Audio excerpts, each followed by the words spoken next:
Hey,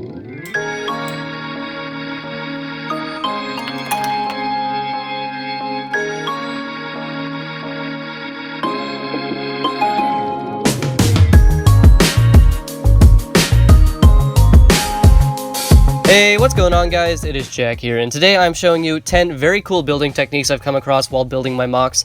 Half of them you'll use, and half of them you'll probably never find a use for. Most of these techniques are very easy to build, but they're very hard to come across on your own. That's why I'm showing them to you, and if you're a LEGO extremist, don't watch this video because half of these are illegal. But I mean, it doesn't really matter at all. The first technique I want to show you is the one that makes the headlight brick and the bracket piece align. The headlight brick is very hard to use because the stud is inset by half a plate, but the bracket piece is also half a plate thick, so when they're aligned properly with a plate attached to the headlight brick, they'll align perfectly. Those are good for odd numbers, very small spaces, or very large things, and that's why I think this is probably one of the most useful ones on this list. This second technique helps you build in 3 different directions: left, right, and up. This one's a little bit of a doozy because it uses bracket pieces that aren't too common. It's the 1x4 bracket pieces, but if you stick 1x4 plates underneath one of those, a 1x2 plate on that, or a 1x4 plate, and then stick the other bracket attached to that plate upside down, then you can build in 3 separate directions. It's very useful, especially for building signs, or at least that's how I've used it before. And of course, the model I'm showing you is pretty ugly, but I think if you fill in all the gaps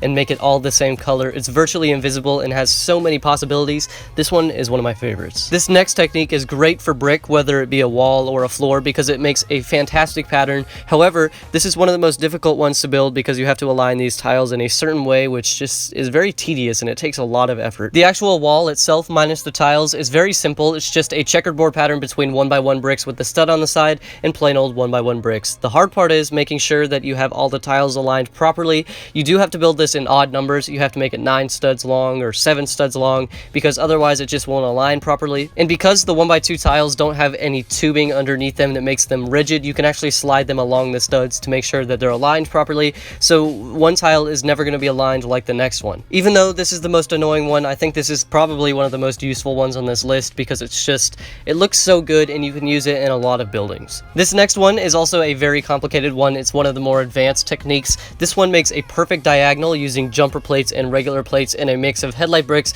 and just plain old snot bricks and a bunch of 1x1 plates.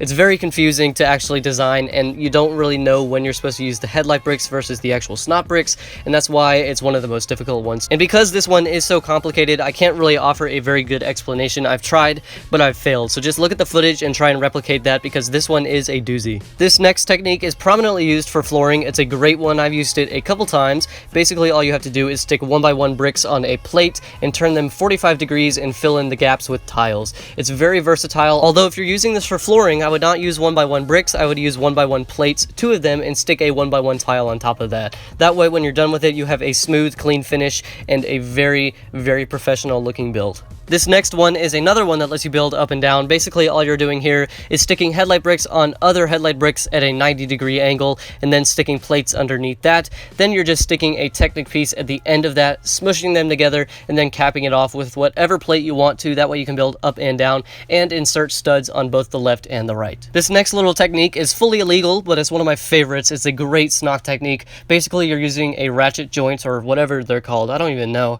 and you're sticking a 1x2 brick along that. That way you can allow your bricks to be attached in strange ways on very small surfaces and have them uneven. It's very, very useful, and a technique that I don't really use often, but I'm definitely going to use more now. It's just one that's very hard to use, especially since I don't have a lot of those pieces. This next technique is along the same line. Basically, you're using a clip and you're just attaching a plate's underside or a brick's underside to it, although this one is a lot more unstable, but it can freely rotate depending on how much you want it rotated by. Plus, you can use multiple different clips and have them attached in multiple different ways. It really depends on your preference and what you're trying to do, but I would not recommend this one over the previous. This next one is 110% illegal. There's no way this would ever be legal. Basically, you're sticking cheese wedges in between the tubes and the corners of plates and attaching plates on top of that so you can build both up and down. This would work for bricks too, but there's really no use for it. The only thing good about it is that it's space efficient. And finally, the last technique is one that's very illegal as well, but it also lets you build up and down,